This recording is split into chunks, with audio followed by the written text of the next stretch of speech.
প্রতিবারের মতো এবার 31st নাইট একটু ভিন্ন হতে সেলিব্রেট করব। এবার 31st নাইট আমাদের ফ্যাক্টরি ওয়ার্কারদের সাথে সেলিব্রেট করব, কারণ এবার ওদের রিকোয়েস্ট কোনোভাবেই ফেলতে পারলাম না, তাই নিজের হাতে তেহারি রান্না করে ওদেরকে নিয়ে 31st নাইট সেলিব্রেট করলাম। সো গাইস, 31st নাইট ওদেরকে নিয়ে কিভাবে সেলিব্রেট করলাম সেটাই আজকে আপনাদের সাথে শেয়ার করব। সো হ্যালো এভরিওয়ান, আসসালামু আলাইকুম। প্রিন্স আহমেদ শামীম অ্যানাদার ব্লগে আপনাদের স্বাগতম। সবাইকে নতুন বছরের শুভেচ্ছা জানিয়ে আমার নতুন বছরের প্রথম ব্লগ শুরু করলাম। আশা করি সবাই ভালো আছেন। আজকে নিজের হাতে তেহারি রান্না করবো ওদের জন্য, তাই আমাদের ফ্যাক্টরির কয়েকজন লোক নিয়ে চলে আসলাম সারুলিয়া বাজারে। প্রথমে আমরা তেহারির জন্য গরুর মাংস নিব। আজকে গরুর মাংসের দাম কেজি প্রতি 50 থেকে 60 টাকা বেড়ে গেছে, 700 টাকা করে, কারণ আজকে 31st নাইট। আমরা 3-4টা দোকান ঘুরেও কোথাও একটু কম দাম পাচ্ছি না, সব জায়গায় একই দাম। আসলে 31st নাইটে গরুর মাংসের দাম একটু বাড়বে, এটাই স্বাভাবিক। এই দোকানের মাংসগুলো মনে হয় একটু ভালো, তাই আমরা এখান থেকেই মাংসগুলো নিব। আমরা 25 থেকে 30 জন লোকের অ্যারেঞ্জমেন্ট করব, অনেক বাজার করতে হবে, তাই 3-4 জন লোক নিয়ে এসেছি যাতে করে সবাই মিলে শেয়ার করে বাজার ক্যারি করা যায়। যাই হোক, মাংসের টাকা পরিশোধ করে আমরা এখন কোনো একটা মুদি দোকানে চলে যাব মুদি মালামাল গুলো কেনার জন্য। আমি দোকানদারকে একে একে তেহারি রান্নার জন্য যা যা দরকার সবগুলো আইটেমের লিস্ট দিলাম। দোকানদার সম্পূর্ণ মালামাল রেডি করে টাকার পরিমাণ হিসেব করে দিল। আমি টাকা পরিশোধ করে সবগুলো মালামাল বুঝে নিলাম। মাংসও নেওয়া হয়ে গেল, মুদি মালামাল গুলো নেওয়া হয়ে গেল, বাকি রইল কাঁচা বাজার।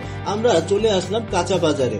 সালাতের জন্য শসা, গাজর, লেবু ও কাঁচামরিচ নিয়ে নিব।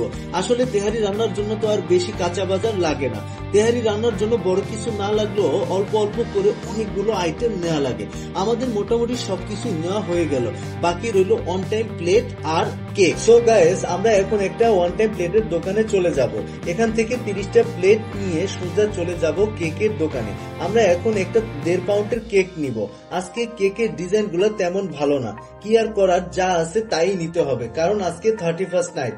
সবকিছু কেনাকাটা শেষ, এখন আমরা চলে যাব আমাদের ফ্যাক্টরিতে। যাই হোক, তেহারি রান্নার সবগুলো উপকরণ কিন্তু রেডি। আমাদের ফ্যাক্টরির লেডিস ওয়ার্কার গুলো সম্পূর্ণ কাজ শেষ করে সব উপকরণ গুলো রেডি করে রেখেছে।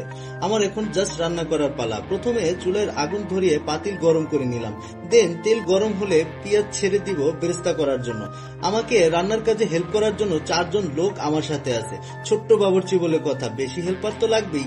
যাই হোক, বেরেস্তা করা শেষ হলে ওই তেলের মধ্যেই আমি মাংস কষানোর জন্য আদা, রসুন ও পেঁয়াজ বাটা দিয়ে দিব। তারপর কাঠবাদাম, জয়ত্রী, জয়ফল, জিরা ও সাদা গোলমরিচ বাটাগুলো দিয়ে দিব। এরপর আস্তে আস্তে করে তেহারির মশলা সহ সবগুলো উপকরণ গুলো দিয়ে দিব। সবার শেষে মরিচের গুঁড়ার সাথে কিছু কাঁচা মরিচ দিয়ে ভালোভাবে মশলাটাকে 15 থেকে 20 মিনিট কষিয়ে নিব। মশলা কষানো হয়ে গেলে গরুর মাংসগুলো ছেড়ে দিব। 30 থেকে 40 মিনিট পর মাংস রান্না হয়ে গেলে একটা বলের মধ্যে মাংসগুলোকে উঠিয়ে নিব। মাংস উঠানোর পরে পাতিলে লেগে থাকা মাংসের তেলের সাথে চাল ছেড়ে দিলাম। চাল ভালোভাবে 10 মিনিট মাংসের তেলের সাথে ভেজে মিশিয়ে নিলাম। আগে থেকে গরম করে রাখা পানি চালের ডাবল পরিমাণ দিয়ে দিলাম। পানি দেওয়া শেষ হলে কিছু পরিমাণ গুঁড়ো দুধ, লবণ, দারচিনি, এলাচি দিয়ে দিব। তারপর হাই হিটে 10 মিনিট জাল করে রাইসগুলোকে হাফ বয়েল করে নিব।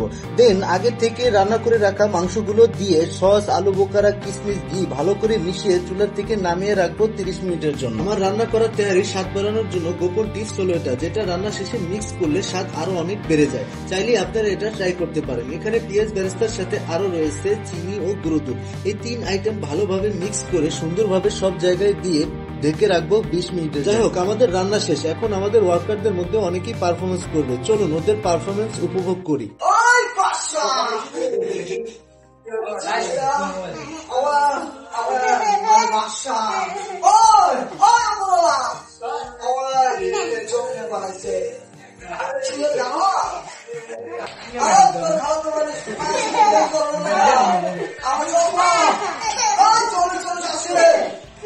আমি কিন্তু অনেক ভালোবাসি, যে কোনো সময় ধর্ম খাওয়া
পারফরমেন্স আমার কাছে কিন্তু অনেক ভালো লেগেছে। সো আপনাদের কাছে কেমন লাগলো কমেন্টে জানাবেন। যাই হোক, অনেক তো পারফরমেন্স দেখা হলো, রাত অনেক হয়ে গেছে। এখন আমরা 31st নাইটে সেলিব্রেট করব কেক কেটে। এখন 12টা বাজতে অনলি 2 মিনিট বাকি আছে। আমার ছেলে আর ভাস্তি কিন্তু অনেক বেশি excited. So happy new year, welcome to 2024। সবাইকে নতুন বছরের শুভেচ্ছা। নতুন বছর সবার জীবন সুখ শান্তিতে ভরে উঠুক। অনেক তো সেলিব্রেশন হলো, মজা হলো। এখন সবাই রাতের ডিনার করো। আমার রান্না করা তেহারি। একে একে সবাইকে নিজের হাতে খাবার সার্ভ করলাম। সবাই আমার রান্না করা খাবার খেয়ে আমাকে প্রশংসায় ভাসিয়ে দিল। সত্যি ওদের সাথে এবার 31st নাইট সেলিব্রেট করে অনেক ভালো লাগলো। সো গাইস, ভিডিওটি কেমন লাগলো কমেন্টে জানাবেন। ভিডিওটি ভালো লাগলে বেশি বেশি লাইক, কমেন্ট, শেয়ার করবেন। দেখা হবে নেক্সট কোনো ভিডিওতে। See you again. Bye bye.